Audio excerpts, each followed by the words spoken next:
Mateus capítulo 16.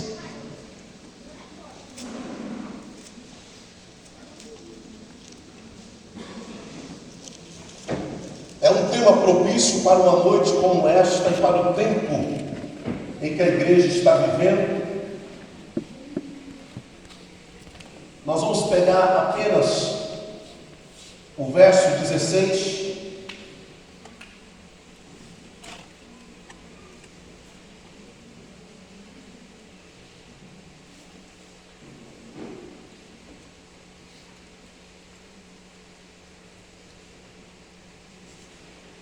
Nós vamos ler até o 18. Quem tem a sua Bíblia aí no celular, no seu smartphone, vamos. Diz o texto: E Simão Pedro respondendo disse-lhe: Tu és o Cristo, o Filho do Deus vivo. E Jesus respondendo disse-lhe: Bem-aventurado és tu, Simão Bar-Jonas, porque não te revelou a carne e o sangue, mas meu Pai que está nos céus. Também eu te digo que tu és Pedro, e sobre esta pedra edificarei a minha igreja, e as portas do inferno não prevalecerão. Quem acredita nessa noite?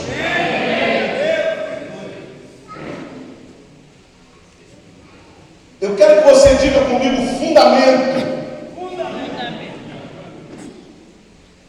E guarde essa palavra, porque o Espírito de Deus nessa noite me direciona a trazer você a uma reflexão dentro daquilo que Deus tem revelado ao meu espírito. Por ser um texto muito conhecido e muito citado, alguém pode dizer: haveria alguma coisa boa do Nazaré? Mas quando olhamos para a Bíblia, querido, entendemos, ela é mais profunda do que matemática, ela é mais profunda do que oceanos, ela é mais profunda do que o centro do universo. E eu quero que você entenda que, nesta noite, o Espírito de Deus, quando ele dialogava com seus discípulos, dizendo: O que diz o povo ser o Filho do Homem? E um dos discípulos respondendo disseram: Mestre, uns diz que tu és João Batista, outros diz que tu és Jeremias, e já há uma outra classe que diz que tu és um dos profetas. Pense comigo, por aquele momento Jesus volta a mesma pergunta aos seus discípulos, dizendo: E vós, quem dizeis que eu sou? Agora pense comigo, eles já estavam andando com Jesus já há algum tempo, já havia visto milagres, já havia visto manifestações, já havia visto multiplicações, já havia visto o sobrenatural. Mas o que me chama a atenção é que conhecer Jesus é muito mais do que frequentar culto. Conhecer Jesus é muito mais do que carregar a Bíblia. Conhecer Jesus é muito mais do que frequentar uma igreja. Conhecer Jesus é ter relacionamento. Aleluia! Inclusive, um dos grandes problemas da igreja hoje tem sido relacionamento. Porque nós estamos tão preocupados com a decisão a qual a nação vai viver, que nós estamos nos esquecendo do reino. A Bíblia é clara quando diz que, no mesmo texto, quando você concorda com alguma coisa, essa coisa é ligada no céu e assim se faz na terra. O próprio Jesus orou dizendo: olha, assim que orais, peça como se faz no céu, seja feito na terra. Escute o que eu quero dizer para você. Nesta noite há uma concordância neste lugar. Vou falar de novo. Nesta noite há uma concordância neste lugar. Eu ligo na terra com você, para que o céu determine o que está por vir sobre a vida da igreja. Então diga comigo, cumpra a responsabilidade. Mas não fique na neura, não. Tem gente que já está na neura, por causa de um político, por causa da direita, por causa da esquerda, irmão. Eu não estou preocupado nem com a esquerda, nem com a direita, nem com o centrão. Eu quero estar no centro da vontade. Porque eu te pergunto uma coisa: independente de quem sentar naquela cadeira, você vai deixar de ser crente? Independente de quem sentar naquela cadeira, você vai deixar de comer? Você vai deixar de viver? Você vai deixar de adorar? Preste atenção que eu vou dizer para você: a sua adoração, ela tem que ser independente da circunstância. Nós cantamos e dizemos: ainda que a figueira não floresça, não haja fruto na vida, o produto da oliveira minto, todavia me alegrarei. Eu pergunto, é verdade isso? E quando falta dinheiro no bolso, quem é que se alegra aqui hoje? E quando falta dinheiro, as contas vencendo, a mulher reclamando dentro de casa, aí eu quero ver alguém cantar: todavia me alegrarei. Você sabe qual é a questão? É que nós vivemos aí uma fé circunstancial. Nós dependemos do que acontece para exaltar, para glorificar, para bendizer. E o Senhor está dizendo: fé verdadeira não depende de circunstância. Você apenas acredita e aguarda aquilo que Deus vai fazer. Agora vem comigo. Pedro, um dos discípulos mais ousados de Jesus, ele responde e disse: mestre, eu posso responder? Ele diz: pode responder, Pedro. Tu és o Cristo, o Filho do Deus vivo. Disseste bem, porque não foi carne nem sangue que te revelou, mas meu Pai que está nos céus. A primeira coisa que eu entendo: quando você confessa quem Ele é, Ele também confessa quem você é. O maior problema é que nós queremos ver Deus falar a nosso respeito, quando a gente nunca falou a respeito dele. A gente quer o extraordinário e a gente não faz nem o ordinário. A gente quer o sobrenatural, mas a gente vive o natural. Eu te convido, saia da terra nessa noite. Aleluia!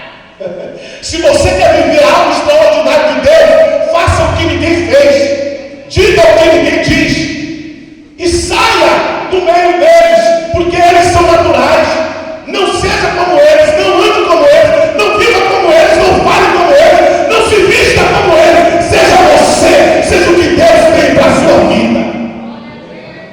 O maior problema hoje é que nós queremos se parecer muito com alguém. Deus não tem cópia, você é único. Deus não tem xerox, você é único.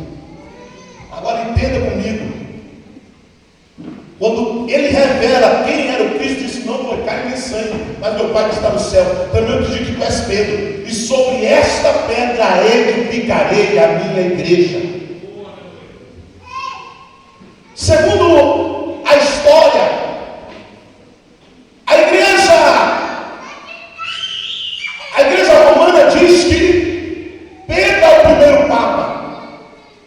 E que o nome Pedro, grego, significa Pedro, pedra. E que a igreja estaria sobre Pedro. Agora pense comigo: quando Jesus foi preso pelos soldados, eu te pergunto, onde é que estava Pedro?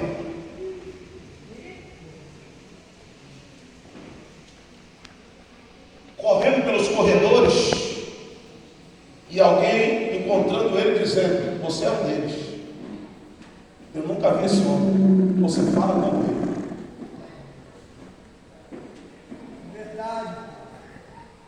Está cheio de gente que prometeu que ia com você até o fim.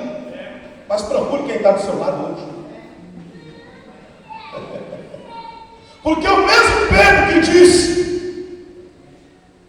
que ia com Jesus até o fim, o mesmo Pedro que Satanás usou a sua boca e disse: de maneira nenhuma que aconteça isso. Sabe o que é que Deus está dizendo? Não gere expectativas em pessoas, gere perspectivas em Deus. Quando você gera expectativa em pessoas, você será decepcionado, você ficará frustrado. Porque nós estamos vivendo a geração mais oscilante de todos os tempos. Uma semana eu creio, a outra eu não creio. Uma semana eu tenho fé, a outra eu não tenho mais. Prova disso é que o maior exemplo que nós temos foi os 2 anos de pandemia que nós tivemos. Teve crente que não voltou para a igreja até hoje.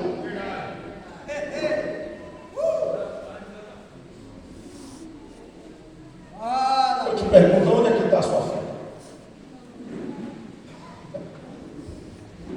Ficou provado que nós somos ensinados a frequentar templos, mas nós não fomos ensinados a ser adoradores em qualquer lugar. O Espírito de Deus nessa noite está dizendo, eu trouxe um povo aqui nesta noite para dizer que chegou o tempo de eu separar uma igreja dentro de outra igreja. Uma igreja que não vem só ao templo para pedir, mas uma igreja que vem ao templo para adorar e dizer a ti seja a honra agora. E acredita na coisa bonita, só eu estou aqui.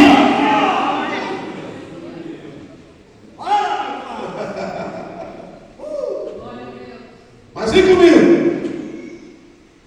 E quando ele disse assim, ó, e sobre esta pedra edificarei. Ele estava falando não de Pedro. Ele estava falando dele mesmo. Ele estava falando daquilo que João falou. No princípio era o verbo era Deus, o verbo estava com Deus e o verbo se fez carne. Ele estava falando do fundamento. Mas quando fala dessa pedra, e a gente vai para 1 Coríntios capítulo 10, versos 3 e 4, a gente vê Paulo falando dessa pedra. Porque se você ler esses versículos, você vai ver dizendo, e todos beberam de uma mesma fonte espiritual, e comeram de um mesmo maná espiritual, que segundo a lenda dizia, que uma pedra os seguia na trajetória do deserto. Pergunte para alguém, qual é o teu fundamento? Pergunte para ele, que tipo de alicerce é o teu? Pedra, areia, barro ou rocha? Agora vamos ver o que Paulo disse é verdade mesmo? Vamos ver.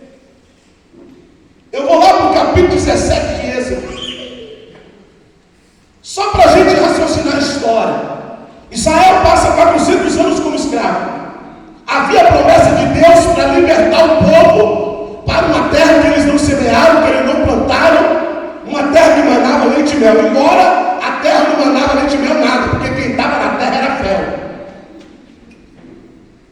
Agora pense comigo, ele sai debaixo de uma promessa, e a promessa era qual? Eu tirarei dos vossos caminhos os heveus, os amorreus, os jebuseus, os gigazeus, os fariseus. Vamos resumir, tudo que era eu. Porque eu vou falar uma coisa para você, irmão. O que tem de eu, querendo ser eu. Eu entendo que quando Deus agora manda Moisés assim, eu vou chegar lá como? Você vai chegar dizendo, eu sou que viu. A pergunta é, tem algum eu na tua vida? O eu faço, o eu posso, o eu realizo, o eu mudo. Escute o que Deus está dizendo, você não faz nada, você não realiza nada, você não muda nada, porque quem faz sou eu através de você.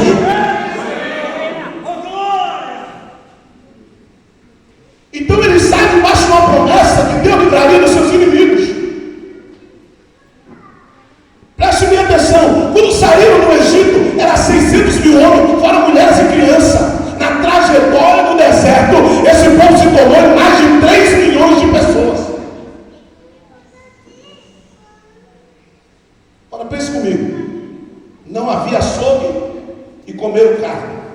Eu estou vendo o Lula prometer o que ele não pode dar. Só quem pode dar carne é Deus. Mas ele prometeu picanha. Deus mandou, foi coisa muito melhor do que picanha, porque veio do céu. Escute o que eu quero falar para você, irmão. Pare de se iludir. Não havia açougue comer carne, não havia shopping e nem lojão e se vestiram, não havia CNS, não havia Vulcabras, não havia o Quixute, não havia banda, mas eles se calçaram porque as sandálias não se gastavam.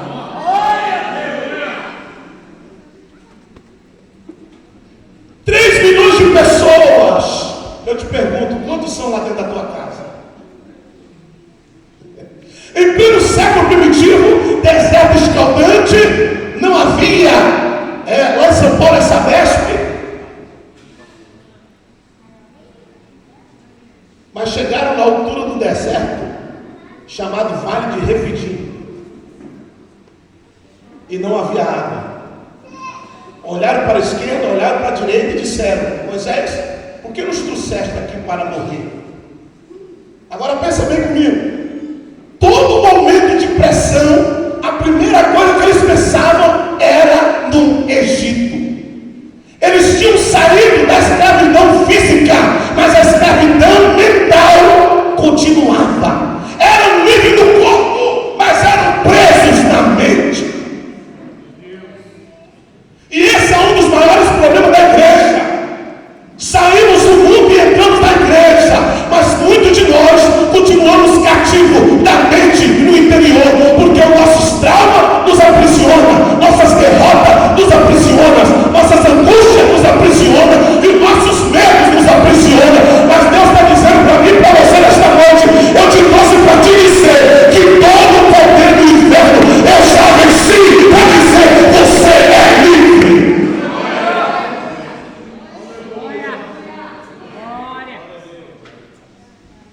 Então é muito mais fácil ganhar alguém que nunca foi religioso do que um religioso.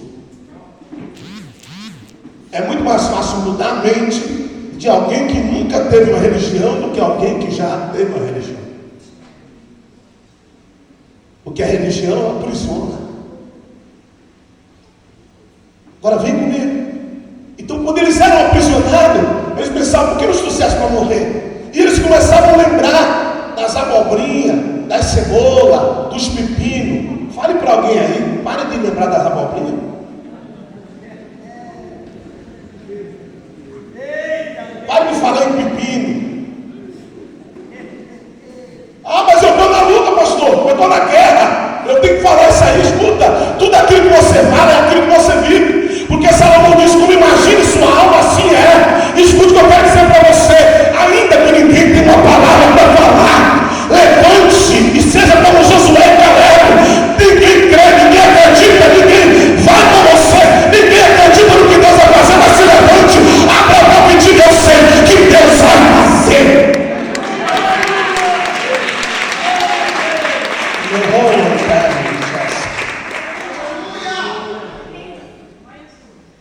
Ora, escute aí, ó. E aí eles começaram a pressionar Moisés, porque pense comigo: se a igreja vai bem, a responsabilidade é de quem? Pastor. Se a igreja vai mal, a responsabilidade também é do pastor. Se a igreja é fria, porque o pastor é frio. Se a igreja é crente, porque o pastor é crente. Agora pense o pastor Moisés. Você com a sua congregação de 300 crentes já está gemendo. Imagine o pastor Moisés com mais de 3 milhões.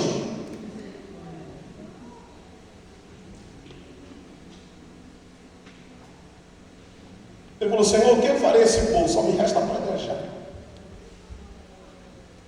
Ele falou: pega os homens. Ó, leia bem, capítulo 17. Pega os homens, passa adiante.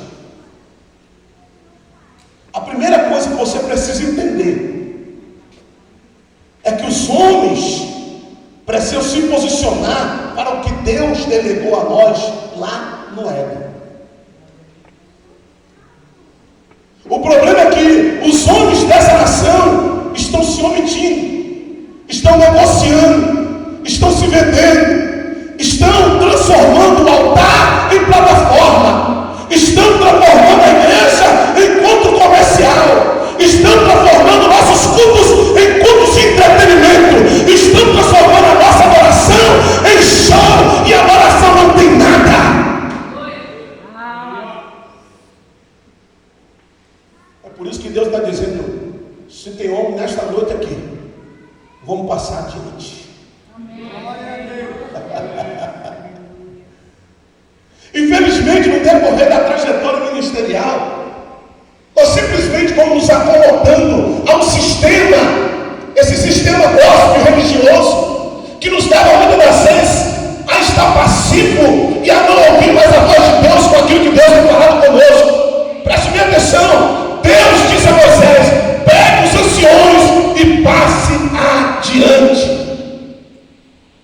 Verdadeiros líderes têm uma palavra para tempos de crise. Quando todo mundo está confuso, Deus vai soar sua voz para falar com a liderança que está na frente. E aqui nesta noite tem líderes que Deus está dizendo: eu tenho resposta para essa situação na sua vida. Have you all I can please let heaven. É interessante, Salomão, quando você tocava aqui, o Espírito de Deus falava no meu espírito. O processo foi grande, a qual eu tenho permitido vir sobre a sua vida. Mas escute o que Deus vai dizer para você nesta noite: não ainda cumpri aquilo que eu vou fazer. Tem coisas grandes de Deus para vir sobre a tua vida, e Deus está dizendo: não importa quais têm sido os embates, eu estou disposto a cumprir a minha palavra de anos atrás sobre a tua vida. Quem acredita nisso sobre ele?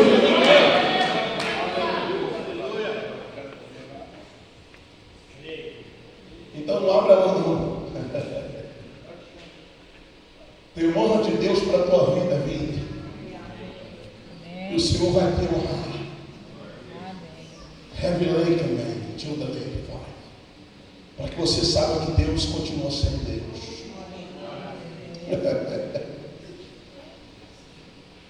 Quando eles passam adiante, qual é a frase que eu mandei você guardar?